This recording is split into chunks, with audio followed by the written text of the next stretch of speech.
चरण सुखदाई, सिया राम चरण सुखदाई, सिया राम चरण सुखदाई, सिया राम चरण सुखदाई।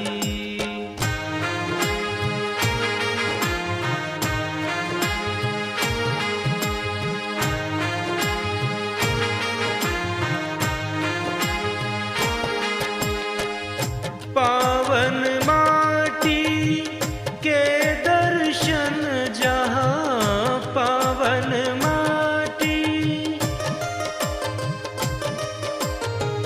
पावन माटी के दर्शन जहाँ, राम चरण चल जाए, राम चरण चल जाए, सिया राम चरण सुखदाई, सिया राम चरण सुखदाई, सिया राम चरण सुखदाई, सिया राम चरण सुखदाई।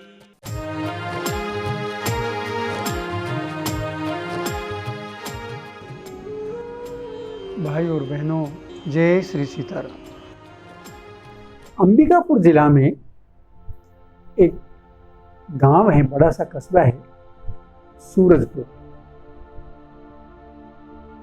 वहां मुझे पता चला कि वनवास काल में भगवान राम, सीता माँ और लक्ष्मण जी यहाँ आए थे। और जानकारी प्राप्त की तो पता चला कि जंगल में लक्ष्मण पंजा नाम का एक स्थान है जहाँ लक्ष्मण जी के चरणों का पूजन होता है, अर्थात लक्ष्मण जी यहाँ खड़े हुए थे। इसी तरह वहाँ सीता लेखनी है। माना जाता है कि सीता माँ ने अपने हाथ से एक शिला पर लिखा था। दर्शन की इच्छा हुई, लेकिन वहाँ के कार्यकर्ताओं ने बताया कि वहाँ जाना सुरक्षित नहीं है। वो क्षेत्र मुझे भी नहीं पता था, लेकिन उत्तर प्रदेश के बॉर्डर से लगता हुआ है। और अब तो काफी सुधार हो गया, लेकिन उस समय वहां नक्सलियों का बहुत जबरदस्त प्रभाव था। वो इच्छा हुई जाने की। पहली बार जब गए तो कार्यकर्ताओं ने कहा वहां जाना नहीं, सुरक्षित नहीं। हमने कहा कोई साधन बन सके, पुलिस के सहयोग से। बोले पुलिस को ले जाओगे तो जरूर जरूर मारे जाओगे, क्योंकि वो आपको पुलिस के साथ देखकर निश्चित रूप से आक्रमण कर देंगे। हमने कहा अगली बार गए तो हमने कहा अच्छा क्या रास्ता हो सकता है। एक कार्यकर्ता ने कहा कि मैं कुछ लोगों को जानता हूं, हो सकता है वो वहां जाने की व्यवस्था कर। वो हमने कहा चलेंगे, और संयोग से उस यात्रा में 5 लोग थे। मेरी पत्नी भी मेरे साथ थी। मैंने सबसे कहा भी आप लोग यहीं रहो धर्मशाला में, मैं वहां अकेला जाऊंगा।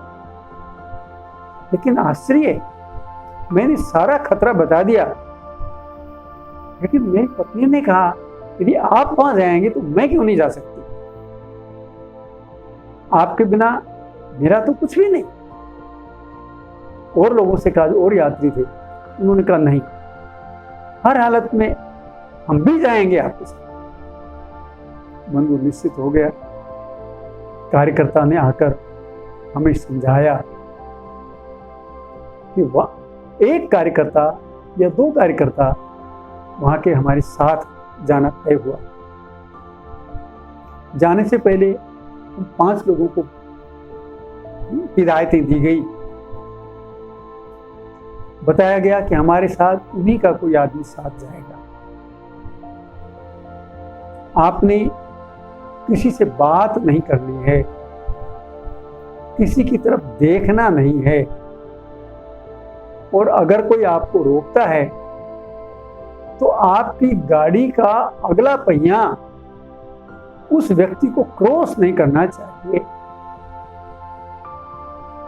क्योंकि इस तरह की दुर्घटनाएं यहाँ हो चुकी हैं और आपका जाना सुरक्षित तो नहीं है।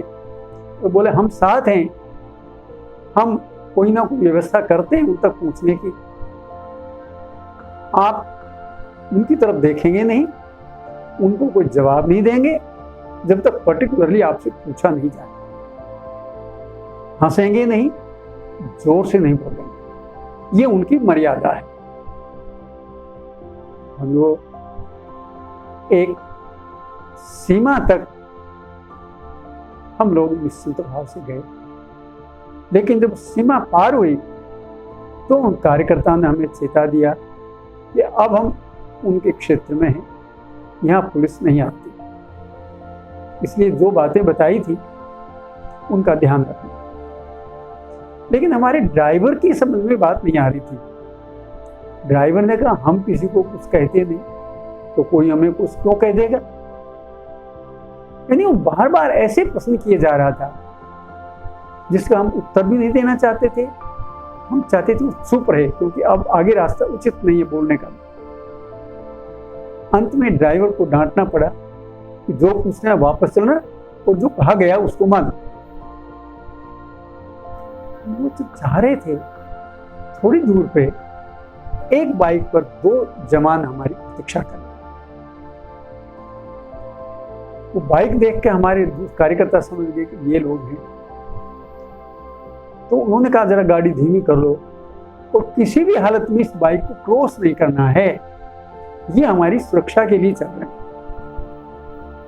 वो गाड़ी आगे आगे चलती रही, बाइक पीछे पीछे हमारी जीप चलती रही और जगह जगह ठक ठक ठक ठक की आवाज आती थी। हम पूछ नहीं सकते थे, मौन था एक तरह से, लेकिन मन में था कि आवाज क्यों आ रही। गाड़ी की जब चल रही थी तो ऐसा चरचर की आवाज आती थी कहीं कहीं जैसे पत्तों पर गाड़ी चल रही। बंधुओं, लक्ष्मण पंजा पहले आया। वो बाइक लक्ष्मण पंजा से करीब 100 गज आगे जाकर रुक गई। कार्यकर्ता ने बताया यही लक्ष्मण पंजा है। हम उतरे, हमने पूजन किया और वापस जैसे ही आके गाड़ी में बैठे तो बाइक फिर आगे आगे चल गई। लगभग 1-1.5 किलोमीटर आगे सीता लेखनी है। सीता लेखनी से लगभग 100 गज पहले वो बाइक रुक गई और हमें आगे जाने का इशारा किया। हम आगे गए, सीता लेखनी के दर्शन किए, पूजन किया और गाड़ी घुमा कर जब वापस आए तो वो बाइक फिर हमारे आगे आगे चल। रास्ते में हम लोग सच बात बताएं, ऐसे क्षेत्र में बहुत भयभीत रहता है यात्री कोई। हमें बता दिया गया था कि इससे पहले यहाँ क्या क्या दुर्घटनाएं हुई हैं। हम लोग करीब 28 किलोमीटर का आना, 28 किलोमीटर का जाना, शायद हमें जाने में भी 1 घंटा लगा होगा और आने में भी 1 घंटा लगा। लेकिन सच पूछो तो वो ऐसा समय था जब हम सांस भी धीरे धीरे ले रहे थे। जब उनकी सीमा आई तो बाइक अचानक जंगल में कहाँ चली गई, मोड़ पर घूमी और हमें दिखाई नहीं। जो सीमा से बाहर आ गए तो उन दोनों कार्यकर्ताओं ने भी राहत की सांस ली और हमें बताया कि अब उस क्षेत्र से हम बाहर। हमने पूछा ये खटखट की आवाज क्या हो रही थी और ये 2 लोग कौन थे और आगे आगे क्यों चल रहे थे। तो उन्होंने बताया कि उनकी जानकारी के अनुसार जो उनको बताया गया था, ये हमारी सुरक्षा में चल रहे थे। कि कोई हमें अनजान समझकर, पुलिस या पुलिस का भेदिया समझ के हम पे कोई आक्रमण नहीं किया। और ये खटखट क्या थी? और ये खटखट आगे वालों को संकेत था कि ये शत्रु नहीं है, ये तीर्थ यात्री। हम लोग यात्रा तो पूरी हो गई, लेकिन उन 2-3 घंटे में जैसी हमारी स्थिति थी, हम वो आज भी सोच कर डर लगता है। लेकिन अब खुशी की बात है, अब सूरजपुर से उड़गी तक तो पहले ही डर नहीं था, उड़गी से आगे वो भयभीत करने वाला दृश्य था। लेकिन अब प्रशासन ने, सरकार ने, समाज ने, जो भी कहें, अब शांति कायम की है। और अब आप वहाँ जाएंगे तो आपको जगह जगह लोग भी मिलेंगे, झोपड़ियाँ मिलेंगी, घर मिलेंगे, तो दुकानें भी मिलेंगी। तो अब आप निश्चिंत होकर उन स्थलों का दर्शन कर सकते हैं। लेकिन बंधुओं, हमें सौभाग्य मिला कि हम इन परिस्थितियों में वहाँ गए और हमने दर्शन किया। भय तो लगता है, लेकिन ये सदा सदा याद रहने वाली घटना है। जय श्री सीता।